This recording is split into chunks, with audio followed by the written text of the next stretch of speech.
नमस्कार दोस्तों, इस वीडियो में बात करने वाले हैं हम लॉयड्स इंजीनियरिंग वर्क्स लिमिटेड के बारे में। इसको लेके एक हाफ एन आवर 40 मिनट्स पहले एक बहुत अच्छी न्यूज़ आई है। अब अच्छी भी हो सकती है, वो बुरी भी हो सकती है, बट अच्छे के एज पे थोड़ा ज़्यादा लग रही है। कंपनीज का मर्जर हो रहा है और लॉयड्स इंजीनियरिंग वर्क्स लिमिटेड के अंडर ही वो कंपनीज जो हैं वो काम करेंगी। Basically Lloyds engineering works limited एक बहुत बड़ी कंपनी बन के निकल के आ सकती है।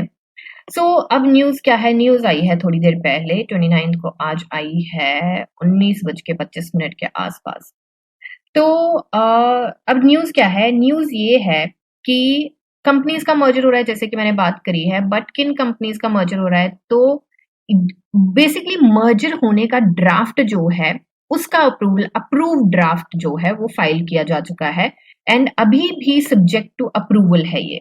ठीक है, तो सब्जेक्ट टू अप्रूवल का मतलब ये है, वैसे तो चांसेस ये होते हैं कि हो जाएगा, बट हो सकता है कि ना भी हो, तो थोड़ा सा संभल के रहना है। अब ये जो सेकंड चीज बोली मैंने, हो सकता है ना भी हो, वो थोड़ा सा वॉलेटिलिटी ला सकता है स्टॉक में, बट जैसे ही न्यूज ये फाइनल हो जाती है, सब कुछ हो जाता है, अप्रूवल मिल जाता है इस मर्जर को, तो बहुत अच्छा हो जाएगा। तो इसमें कौन कौन सी कंपनीज हैं? एक तो अभी हमने न्यूज देखी थी, 26 को आया था कि टेक्नो इंडस्ट्रीज को फुली फ्लेजली अब ये सब्सिडरी हो गई है। 12% का बचा था वो उन्होंने कर लिया है अब, एंड टेक्नो इंडस्ट्री जो है वो लॉयड्स इंजीनियरिंग की सब्सिडरी है।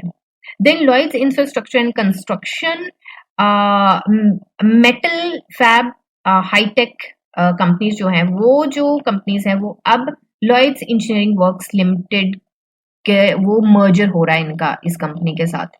तो ये लॉन्ग टर्म के लिए बहुत अच्छी न्यूज है। अब लॉन्ग टर्म के लिए अच्छी न्यूज क्या है, इसके फायदे क्या हैं?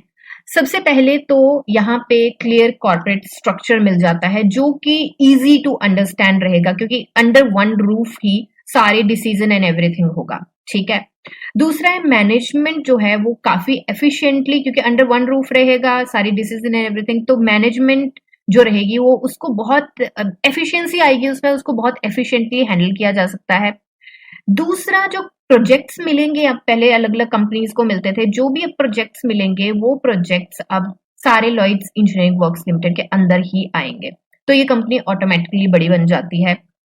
तीसरा, हमारे क्योंकि ये टेक्नो इंडस्ट्रीज एंड बाकी सारी फुली ओन्ड सब्सिडरीज हैं, तो इनका पॉजिटिव इफेक्ट तो पड़ेगा ही पड़ेगा। शॉर्टर रन में थोड़ा सी दिक्कत आ सकती है, थोड़ा सा volatility and everything, but longer run में बेटर कंट्रोल रहेगा, फिर मोर इंटीग्रेटेड बिजनेस होगा इनका, इम्प्रूव्ड प्रोजेक्ट एग्जीक्यूशन रहेगा।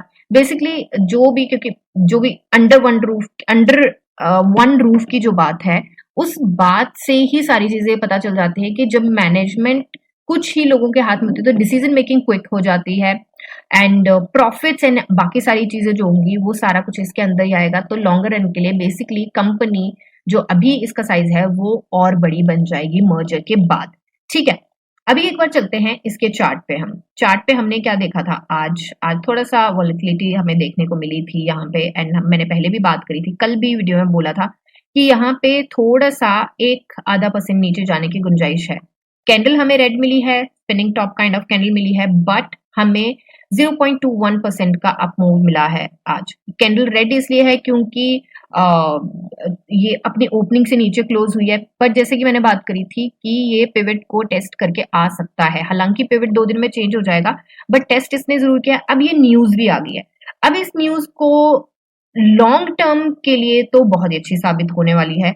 शॉर्टर रन में भी जैसे अप्रूवल मिल जाएगा, क्योंकि सब्जेक्ट टू अप्रूवल है अभी ये, तो जैसे अप्रूवल मिल जाएगा वैसे ही ये थोड़ा सा डिलेमा से निकल के बहुत अच्छी न्यूज साबित होगी इस कंपनी के लिए।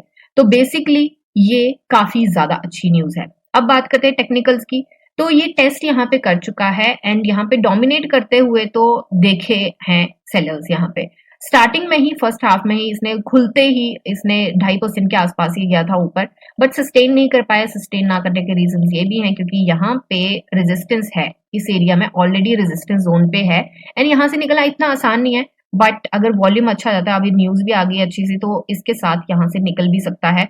एंड यहाँ पे थोड़ा सा आरएसआई को टिल्ट भी मिल चुका है, तो पोलैरिटी चेंज का केस यहाँ पे बनता हुआ थोड़ा सा नजर हमें आ रहा है। तो यस, मुझे लगता है कि hold and buy the dip, ये वाला लगता है मुझे, ये मेरी एनालिसिस है, कोई बाई सेल या होल्ड की रिकमेंडेशन नहीं है। एंड जो हम लेके चले थे कि इस वीक में मुझे लगता है 6% के आसपास हमें मिल सकता है यहाँ से, और फ्लक्चुएशन में तो मुझे लगता है कि बहुत अच्छे आसार के साथ 8.5% के आसपास की उम्मीद यहाँ पे लगती है। तो लेट्स सी क्या होता है। रेस्ट आप अपनी एनालिसिस भी करिए एंड जानिए समझिए पढ़िए और फिर इन्वेस्ट करिए। मिलते हैं नेक्स्ट वीडियो में, तब तक के लिए शुक्रिया एंड हैप्पी इन्वेस्टिंग।